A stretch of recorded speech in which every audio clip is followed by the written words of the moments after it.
මේ ශ්‍රී ලංකාවේ වයෝවෘද්ධ තැනැත්තන්ගේ ප්‍රතිශතය ජනග්‍රහණයේ මුළු ජනග්‍රහණයෙන් වැඩිවීම සම්බන්ධයෙන් ඒ කියන්නේ වයස්ගත පුද්ගලයන් ඒ කියන්නේ අවුරුදු 60ට වැඩි වයස්ගත පුද්ගලයන්ගේ ප්‍රමාණය සංඛ්‍යාව මුළු ජනග්‍රහයෙන් 18%ක් පමණ වෙනවා ශ්‍රී ලංකාවේ.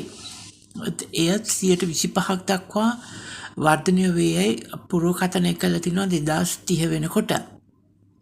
ඇතර මෙතනින් පැහැදිලි වෙන්නේ ශ්‍රී ලංකාවේ සෞඛ්‍ය සේවා වර්ධනය වීම. හොඳ සෞඛ්‍ය සේවයක් රටේ තියෙනවා කියලා අපිට කියන්න පුළුවන්. මේක එක හේතුවක් තමයි මේ වයෝවෘද්ධ පුද්ගලයන්ගේ ප්‍රතිශතය ජනග්‍රහණයේ වැඩි ප්‍රමාණයක් තිබීම.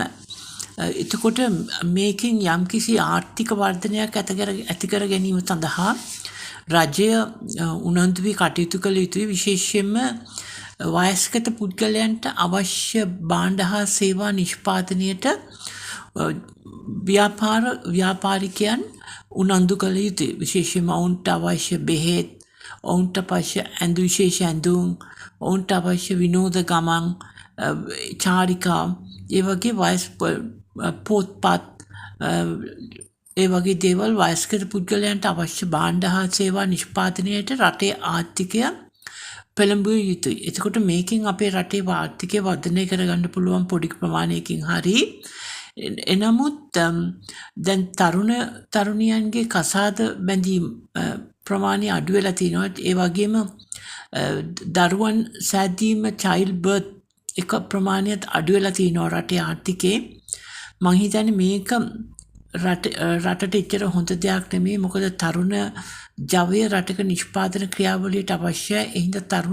එම නිසා ළමයින්ගේ ඉපදීම් නැත්නම් child birth ප්‍රමාණය අඩු වුණොත් එහෙම ඒකෙන් වෙන්නේ ඉස්සරහට ශ්‍රමිකයන් ප්‍රමාණය රටේ අඩු වෙනවා. ඒ කියන්නේ තව අවුරුදු 10ක් 5ක් යනකොට රටේ ඉන්න ශ්‍රමිකයන් ප්‍රමාණය අඩු වෙනවා. උදාහරණයක් ඇටියට දැනට එංගලන්තයේ වගේ රටවල් වල මේ තත්ත්වෙම ඇති වෙලා තියෙනවා. වයස්ගත පුද්ගලයන්ගේ ප්‍රතිශතය වැඩි. තරුණ ළමයින් ඒ කියන්නේ තරුණියන් කසාද බැඳලා පවුලක් හැදලා ළමයි හැදීම අඩුයි.